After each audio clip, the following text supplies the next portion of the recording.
একই মুদ্রার দুই পিঠ। লিখেছে আয়েশা ইসলাম মনি। আজকে রয়েছে তৃতীয় পর্ব। গল্প পাঠে আছি আমি তারিফ। নুয়াশা মাথা নিচু করে মেঝের দিকে তাকিয়ে থাকে। লজ্জায় তার সমস্ত শরীর যেন জ্বলে পড়ে যাচ্ছে। আপন মনে বলল, হে আল্লাহ, নিজের বাবার সাথে কেউ এভাবে কথা বলে? অবশ্য ঠিকই আছে। যে ছেলে বিয়েবাড়ির সবার সামনে এমন আচরণ করতে পারে, শ্বশুরের সাথে বেয়াদবি করতে পারে, এমনকি অচেনা মেয়েকে চুমু খেতে দ্বিধা করে না, সে কি আর নিজের বাবার সঙ্গে ভালো ব্যবহার করবে? এটা আশা করাটাই আমার বোকামি। এদিকে ফজলুর সরোয়ার এসব শুনে ক্ষোভে ফেটে পড়লেন। রাগে তার চোখে আগুন জ্বলছে। সোজা আঞ্জুমানের দিকে তাকিয়ে বললেন, দেখেছ রোজি, কেমন ছেলের জন্ম দিয়েছ? ফারিস মুচকি হেসে বলল, মাতাজি জন্ম দিলেও মেইন সাপ্লায়ার কিন্তু তুমি, বাপ, ভুলে যেও না। ফজলুরের ধৈর্যের বাঁধ ভেঙে গেল। এবার সত্যি সত্যি তেড়ে এলেন ফারিসের দিকে। পাজি ছেলে, তোর গাল যদি না ফাটাই, শুধু নুয়াশা আছে বলে রেহাই পাচ্ছিস, বেয়াদব। ফারিস নির্বিকার, অর্থাৎ এসব কথা তার কানে পৌঁছায়নি। সে মুখে বিরক্তির রেখা নিয়ে অন্যদিকে তাকিয়ে থাকলো। ফজলুর এবার ফুঁসতে ফুঁসতে আঞ্জুমানের দিকে তাকালেন। নিজের বাবাকে জোচ্ছর বলেছে। সত্যি বলো রোজি, এই ছেলে কার? এমন বেহায়া ছেলে আমার হতে পারে না। নাকি হসপিটালের বেডে বাচ্চা বদলে গিয়েছিল? দাঁড়াও, ওই নার্সকে ধরে আনতে হবে। ওয়েট ওয়েট, নাকি তোমার বিয়ের আগে কোনো ইটিস পিটিস ছিল? তার পাপের ফল এই ছেলে না তো? এটা শুনে আঞ্জুমানের মুখমণ্ডল রাগে লাল হয়ে উঠল। তিনি চোখ কুঁচকে একদৃষ্টিতে স্বামীর দিকে তাকিয়ে বললেন, যেমন ছেলে তেমন তার বাপ, অসভ্য লোক। বলেই শটান রান্নাঘরের দিকে চলে গেলেন। পারিস তখনও নির্বিকার, কেবল কাঁধ বাঁকিয়ে বলল, ডিএনএ টেস্ট করিয়ে দেখতে পারো বাপ, A to Z একদম তোমার কপি বেরোবে। ফজলুর এবার আর স্থির থাকতে পারলেন না। রাগে গর্জে উঠলেন, কুত্তার বাচ্চা, তোকে আমি। ফারিস হাসতে হাসতে হাত তুলে থামিয়ে দিল। এই দাঁড়াও দাঁড়াও, আমার বাপকে কুত্তা বললে সমস্যা নেই, কিন্তু আমাকে বাচ্চা বললে কেন? আর কয়দিন পর আমারই বাচ্চা তোমার কোল হিসু করবে। কোন দিক থেকে আমাকে বাচ্চা মনে হলো? ফজলুর হঠাৎ থমকে গেলেন। কিছুক্ষণ ফ্যাল করে তাকিয়ে থেকে মাথা চুলকাতে চুলকাতে সোফায় বসে পড়লেন। আল্লাহ, আমার মাথা ঘুরছে। ঠিক তখনই পেছন থেকে নাহিদা এসে ফজলুরের পাশে বসে বলল, থাক ভাই, শান্ত হন। এ তো জন্মগতভাবেই অভদ্র, জানেনই তো। এখন বিয়ে করে আরো নির্লজ্জ হয়েছে। তার কণ্ঠে বিরক্তি, কিন্তু পারিসের ঠোঁটের হাসির ছটায় পরিস্থিতি আরো অগ্নিগর্ভ হয়ে ওঠে। নুয়াশা ধীর কণ্ঠে বলল, আমাকে কোল থেকে নামান। পারিস ভ্রু কুঁচকে বলল, কোলে তো বেশ শান্তিতেই আছো, আবার সমস্যা কি? তার স্বাভাবিক অথচ বেপরোয়া জবাবে নুয়াশা বিস্ময়ে চোখ বড় বড় করে তাকিয়ে রইল। এত জোরে কথাটা বলেছে যে আশেপাশের সবাই থমকে গেছে। ফজলুর, সারোয়ার ও নাহিদাও ফারিসের দিকে তাকিয়ে রইলেন। নুয়াশা চোখ বন্ধ করে মনে মনে বলল, এটা কি আসতে বলা যেত না? নষ্ট পুরুষ! হে আল্লাহ, কোন দুনিয়ায় এসে পড়লাম! এই ছেলে তো দেখছি সব কিছুর ঊর্ধ্বে। পারিস নুয়াশাকে কোলে নিয়েই সিঁড়ির দিকে পা বাড়াতে যাচ্ছিল। তৎক্ষণাৎ নাহিদা তাকে থামিয়ে বলল, এই দাঁড়া, নুয়াশাকে নিয়ে কোথায় যাচ্ছিস? পারিস এক পলক তাকিয়ে মুচকি হেসে বলল, আমার বউকে তো আর তোমার ঘরে নিয়ে যাব না, আমার ঘরেই নিয়ে যাচ্ছি। নাহিদা বিরক্ত হয়ে বলল, ফাজিল ছেলে, ওকে নামানিছে। পারিস গম্ভীর ভঙ্গিতে বলল, না, নামানো যাবে না, আমার বউয়ের পায়ে ব্যথা করবে। আর তুমি তো আর ওকে কোলে তুলে রাখবে না, তাই না? নুয়াশা এবার রাগে চোখ মুখ কুঁচকে কঠোর কণ্ঠে বলল, নিচে নামান। তার চোখের আগুন দেখে ফারিস না চাইলেও বাধ্য হয়ে নুয়াশাকে নামিয়ে দিল। ঠিক তখনই রিভান তীব্র রাগ নিয়ে এসে বলল, মা, আমি উপরে যাচ্ছি। নাহিদা কিছু না বলে শুধু তাকিয়ে রইল। এরপর সিঁড়ির পাশে দাঁড়িয়ে থাকা নুয়াশাকে দেখে রিভান বলল, নবনীতা, সাইডে দাঁড়াও। নুয়াশা দ্রুত সরে গিয়ে বলল, জি। ফারিস বলে উঠল, ওই রিভান, নসু এক সময় তোর হবু বউ ছিল, কিন্তু এখন তোর ভাবি, তাই নবনীতা ভাবি বলবি। রিভান বিরক্ত গলায় বলল, ঠিক আছে ভাই, বলে দ্রুত উপরে উঠে গেল। নুয়াশা এবার ফারিসের দিকে এগিয়ে এসে বলল, আমার নাম নুয়াশা। ফারিস ঠোঁটের কোণে দুষ্টু হাসি টেনে বলল, নুসু, এটা আমার ভালোবাসার ডাক, বান্দি। নুয়াশা ঘৃণায় মুখ বিকৃত করে চুপ রইল। ঠিক তখনই নাহিদে নুয়াশার সামনে এসে দাঁড়িয়ে বলল, হুম, অনেক হয়েছে, এবার নুয়াশা আমার সঙ্গে রান্নাঘরে এসো, দেখি কেমন চা বানাতে পারো। নুয়াশা মাথা নিচু করে বলল, জি। এর মধ্যে পারিস ভ্রু উঁচু করে নাক ছিটকে বলল, ওই চুন্নি পুপি, আমার বউকে দিয়ে কাজ করাবে মানে? নাহিদা চোখ রাঙিয়ে বলল, বেয়াদব ছেলে, এটা রেওয়াজ। পারিস অবাক হয়ে বলল, বিয়ে করতে এত ধাপ, তাহলে বাসরটা কখন করব? আর ভবিষ্যৎ বাচ্চাদেরই বা আনবো কখন? নাহিদা এবার রাগে তেড়ে এসে বলল, তুই যাবি উপরে? পারিস হাসতে হাসতে সিঁড়ির দিকে হাঁটতে হাঁটতে বলল, ঠিক আছে, রেওয়াজ টেওয়াজ শেষ করে আমার বউকে আমার রুমে পাঠিয়ে দিও। সে চলে যেতে নাহিদা আবার নুয়াশার দিকে ফিরে বলল, যাও গিয়ে চা বানাও।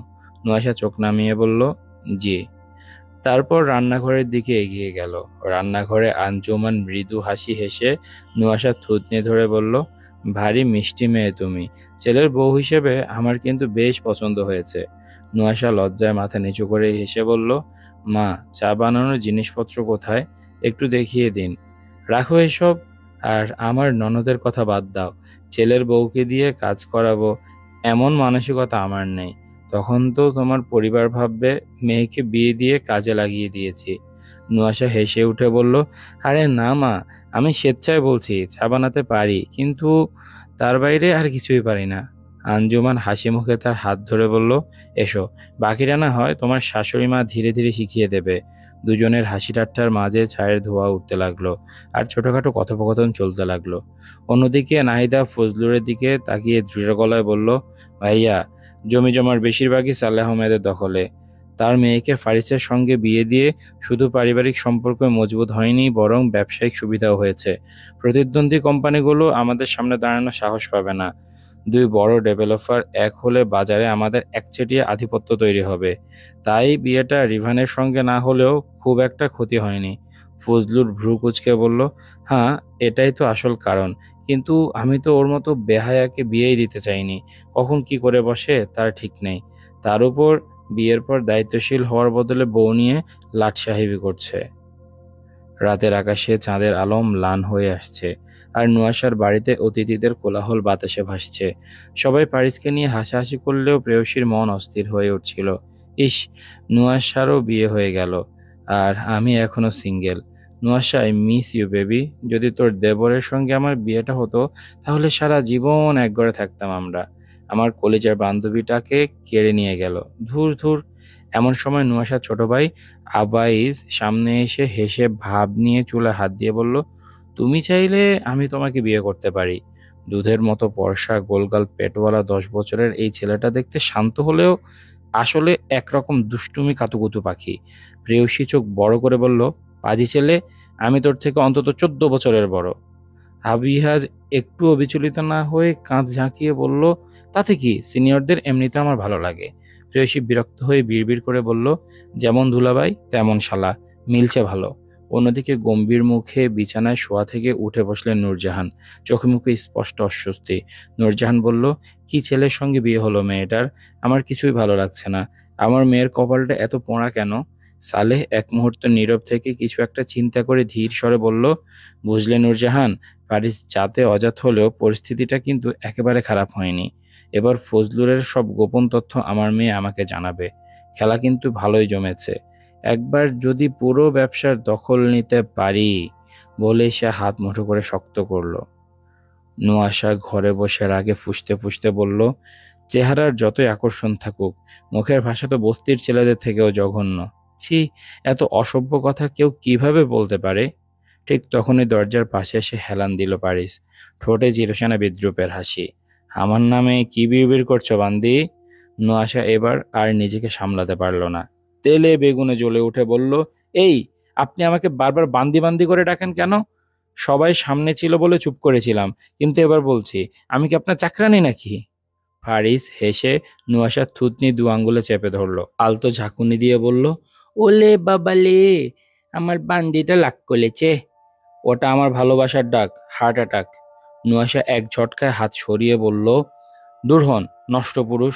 আর একটা কথা বলুন তো, আপনি কিভাবে জানলেন যে আমার ঘাড়ে তিল আছে? পারিস ভ্রু উঁচিয়ে বলল, 5 বছর প্রেম করলাম আর এটা জানবো না? মজা করা বন্ধ করুন, ফাজিল লোক। বলুন, কিভাবে জানলেন? ফাজিল? ফাজলামো তো এখনো শুরুই করিনি। শুরু করলে যে সামলাতে পারবে না, সেজন্যই সময় দিলাম। নিজেকে প্রস্তুত করে নাও। আমি ধরলে কিন্তু আইসক্রিমের মতো গলে আমার বুকে এসে পড়বে। আমার কচুরিপানা বান্দি। নুহাশা এবার সত্যিই ক্ষেপে গেল। চোখ রাঙিয়ে বলল, শেষবার বলছি, কিভাবে জানলেন? ফারিস একদম নির্লিপ্ত স্বরে বলল, দেখেছি। মানে? তুমি যখন পোশাক পরিবর্তন করছিলে তখন দেখে ফেলেছিলাম। মুহূর্তে নুহাশার মুখ ফ্যাকাশে হয়ে গেল। ক্ষণিকের জন্য কিছু বলার ভাষা হারিয়ে ফেলল সে। তারপর চেতনা ফিরে পেয়ে ধমকে উঠল, অসভ্য, ছোট লোক! এভাবে একটা মেয়ের পোশাক পরিবর্তন দেখতে আপনার লজ্জা লাগেনি? লজ্জা? ওসব অশালীন শব্দ আমার ডিকশনারিতে নেই। চিনি না, জানিও না। সেই মেয়েকে কোলে তুলে ঘরে নিয়ে এলাম। তোমার মনে হয় আমার লজ্জা আছে? আবার এটা ভেবো না যে ওই জিনিসটাও নেই। তুমি চাইলে চেক করে নিতে পারো। একদম খাঁটি পুরুষ। তাছাড়া নিজে দরজা খুলে পোশাক চেঞ্জ করতে পারবে, আর আমি দেখলে দোষ, বান্দি? নুহাশা এবার চোখ বন্ধ করে নিজের মাথায় হাত রাখলো। মনে মনে নিজেকে গাল দিল। বলো তুই নুহাশা, দরজাটা ভালো করে বন্ধ করতে পারলি না? ইস, বজ্জারটা সব দেখে ফেললো। পারিস হাই তুলে বলল, এসব বাদ দাও, ভাবছি খুলে ফেলবো।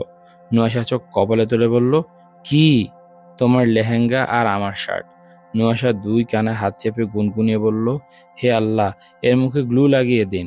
পারিস হেসে নুহাশার দিকে গভীর দৃষ্টিতে তাকিয়ে নিজের মনের বলল, আমার বউটা এত সুন্দর কেন? নুহাশা লম্বা চিকন গড়নের মেয়ে, চুল পা পর্যন্ত লম্বা, যদিও এখন খোপা করা। ত্বক দুধের মতো ফর্সা নয়, তবে হলুদাভ মসৃণ রঙে এক অদ্ভুত আকর্ষণ লুকিয়ে আছে। তার দিকে পারিসের এত গভীর দৃষ্টি দেখে নুহাশা একটু দূরে সরে গিয়ে বলল, সত্যি শুধু তিল দেখেই আমাকে বিয়ে করেছেন? ফারিস ম্লান হাসল। বিশ্বাস করো, তোমার তিলটা দেখে আমার হার্ট অ্যাটাক হওয়ার মতো অবস্থা হয়েছিল। উফ, সেরকম সুন্দর তিলটা। তাই তো তোমাকে হার্ট অ্যাটাক বলে ডাকি। তাছাড়া ওর মতো প্লেবয় ছেলে আর একটাও নেই, আর আমার মতো ভার্জিন ছেলেও আর একটাও নেই। তুমি বেঁচে গেছো আমাকে বিয়ে করে। নুহাশা চোখ কুঁচকে বলল, যার ভাই প্লে বয় সে ভার্জিন? ফারিস হেসে এসব এড়িয়ে গিয়ে দরজা দিয়ে বের হওয়ার উপক্রম করলো, কিন্তু নুহাশা আচমকা তার হাত ধরে ফেলল। এক পলকে পারিসের পুরো শরীরে চোখ বুলিয়ে বলল, আমি ভাবতেও পারিনি আমার স্বামী এত সুন্দর হবে। চলুন, শুভ কাজটা সেরে ফেলি। পারিস চমকে উঠে তার হাত ঝটকা দিয়ে ছাড়িয়ে নিল। তারপর হাতে থুতু মেখে হাতটা প্যান্টের পেছনে মুছে বলল, দূরে সর লুচুগার্ড! আমার ভার্জিনিটি নষ্ট করতে চাস? 27 বছর ধরে এই একটা জিনিসই আগলে রেখেছি, বাকি সব চুলোয় গেছে। হারামজাদির চেহারা যতটা সুন্দর, চরিত্র ঠিক ততটাই খারাপ। তারপর দরজার দিকে এগিয়ে গেল দ্রুত পায়ে। পারিস চলে যেতে নুহাশা হাসতে হাসতে সোফায় বসে পড়ল।